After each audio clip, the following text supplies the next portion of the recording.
تو ایک ایسا گھر بن رہا تھا جو طرز تعمیر حضور کو کسی وجہ سے پسند نہیں تھی.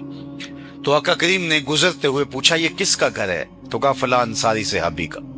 حضور علیہ السلام نے کچھ نہیں کہا، گزر گئے. کوئی اس صحابی کو ملا، کہا حضور علیہ السلام گزرے تھے، تیرے گھر کو دیکھا تھا، چہرے پہ پسندیدگی کے آثار نمودار نہیں ہوئے، شاید حضور کو پسند نہیں آیا. اس نے کہا اچھا ہاں بالکل ایسا ہی ہوا. اس نے کدال پکڑا اور مکان زمیں بوس کر دیا. 2-4 دن کے بعد آقا کریم کا دوبارہ گزر ہوا تو وہاں ملبے کا ڈھیر پڑا ہوا تھا.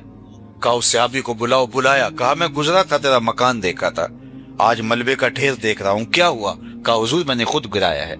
فرمایا کیوں؟ عرض کی سنا تھا آپ کو پسند نہیں، سنا تھا آپ کو پسند نہیں. میں سر سے لے کر پاؤں تک دیکھوں میرا کیا کیا حضور کو پسند نہیں. میں عقیقے سے لے کر ولیمے تک دیکھوں میرا کیا کیا حضور کو پسند نہیں. میں گھریلو زندگی سے لے کر کے کاروبار تک دیکھوں میرا کیا کیا حضور کو پسند نہیں. میں نجی سے زندگی سے لے کے امور سیاست تک دیکھوں میرا کیا کیا حضور کو پسند نہیں. محمد دی زیارت محمد دے رنگ وچ چوں بنا میں مصطفیٰ خانم درود از خجالت آپ می کردت وجود عشق می گویت کے محکوم غیر سینائے تو از بتا مانند دیر تا نداری از محمد رنگ و بو از زبان خود میالہ نام ہو. کہا کہ اگر ان کے طریقہ حیات کو اختیار نہیں کرتا تو اپنی زبان سے ان کا نام میلہ نہ کرنا. ان کا اگر ہوا ہے تو پھر ان کا ہو کے دکھا. میرے استاد فرمایا کرتے تھے یہ نہ ہو کہ لوگ تمہیں پوچھے تم کون ہوتے ہو اور تمہیں بتانا پڑے صاحب مسلمان ہوتے ہیں. یہ دیکھو مذہب کے خانے میں اسلام لکھا ہے. آپ فرمایا کرتے تھے صاحب نہ کسی کو پوچھنے کی نوبت آئے نہ تمہیں بتانے کی ضرورت. تمہاری وضاقتہ طرز زندگی ایسی ہونی چاہیے تم دور سے آ رہے ہو لوگ کہیں وہ دیکھو حضور کا غلام آ رہا ہے. نور آنکھوں میں تو چہروں پہ اجالے ہوں گے، مصطفیٰ والوں کے انداز نرالے ہوں. اللہ کے محبوب علیہ السلام تشریف فرما تھے. ایک صحابی آئے اور وہ ایک طویل سفر کے بعد مدت کے بعد مدینہ المنورہ میں آئے تھے. غالباً بحرین سے آئے. انہوں نے حضور علیہ السلام کو سلام عرض کیا. آقا کریم نے رخ پھیر لیا. وہ سمجھے کہ اتفاقاً ہو گیا، کبھی ایسا ہو جاتا ہے. تو حضور نے رخ پھیرا ادھر سے جا کے پھر دوبارہ سلام عرض کی. آقا علیہ السلام نے پھر رخ پھیر لیا. تو وہ بہت پریشان ہوئے، سمجھ گئے کہ حضور علیہ السلام ناراض ہیں، لیکن انہیں یہ نہیں پتا تھا کہ ناراضگی کی وجہ کیا ہے. وہ صحابہ کو پوچھتے پھر رہے کہ حضور علیہ السلام ناراض ہیں، لیکن یہ سمجھ نہیں کہ ناراض کیوں ہے. تم بتا سکتے ہو کہ ناراضگی کی وجہ کیا ہو سکتی ہے؟ ہمارا بڑا بزرگ استاد پیر مرشد والد ناراض ہو جائے اور ہمیں پتہ نہ ہو کہ ناراضگی کی وجہ کیا، ہم خود ناراض ہو جاتے ہیں. لیکن وہ صحابی پوچھتے پھر رہے ہیں کہ حضور علیہ السلام مجھ سے ناراض ہیں، مجھے سمجھ نہیں، تم کچھ بتا سکتے ہو؟ انہوں نے غور کیا. کہا ہاں یہ جو تو نے سونے کی انگوٹھی پہن رکھی ہے ناراضگی کی وجہ یہ ہو سکتی ہے، کیونکہ آقا کریم اس کو منع کر فرما چکے. سونا چاندی ریشم مردوں کے لیے حرام ہے. اس کو آتش دوزخ کا انگارہ قرار دیا حضور نے. تو کہا حضور کی ناراضگی کا سبب شاید یہ ہو، چونکہ تم یہاں تھے نہیں اور تمہیں پتہ نہیں، بعد میں ممانت آئی ہے اور ناراضگی کا سبب یہ ہو سکتا ہے. وہ آگے بڑھے. وہ سونے کی انگوٹھی اتار کے حضور کو پیش کرتے ہوئے کہا حضور اس وجہ سے ناراض ہیں، یہ رہی.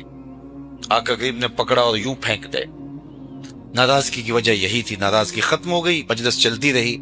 جب مجلس اختتام کو پہنچی لوگ گھروں کو پلٹنے لگے اور یہ بھی واپس جانے لگے تو کسی نے توجہ دلائی کہ وہ انگوٹھی تو اٹھا لو، تمہاری بیوی تو پہن سکتی ہے، تم اگر شرعاً نہیں پہن سکتے لیکن بیوی تو پہن سکتی ہے اور تمہاری ملکیت ہے، اٹھا لو. تو صحابی نے کیا جواب دیا وہ سنیے، اور میری گفتگو اختتام کو پہنچ گئی اور اس کو ان کانوں سے نہیں دل کے کانوں سے سنیے. جب صحابہ نے کہا وہ انگوٹھی اٹھا لو تو اس نے کیا کہا؟ واللہ لا آخذہ وقد طرحہ رسول اللہ صلی اللہ علیہ وآلہ وسلم. اس نے کہا اللہ کی قسم میں اس انگوٹھی کو کبھی نہیں اٹھاؤں گا جس کو میرے حضور نے پھینک دیا ہے. پڑی رہے میں کبھی نہیں اٹھاؤں گا. یہ سونا ہے، ہیرا ہے، موتی ہے، جوہر ہے، پکھراج ہے، لال ہے، کچھ بھی ہے، پڑا رہے، نہیں اٹھاؤں گا جس کو میرے حضور نے پھینک دیا. میں اور آپ محبت رسول کانفرنس کے اندر یہاں بیٹھے بیٹھے سوچیں ہم کوئی ایسی عادت تو نہیں اٹھا رکھی جو حضور نے پھینک دی ہو، ہم نے کوئی ایسی دوستی تو نہیں اٹھا رکھی جس کو حضور نے پھینکا ہو، ہم نے کوئی ایسا کاروبار تو نہیں اٹھا رکھا جس کو حضور نے پھینکا ہو. ہم نے کوئی ایسا رویہ تو نہیں اٹھا رکھا جس کو حضور نے پھینکا ہو. ہم نے کوئی ایسا انداز زیست تو نہیں اختیار کر رکھا جس کو حضور نے دور کر دیا ہو, ہٹا دیا ہو. یہ مجھے اور آپ کو سوچنا ہے.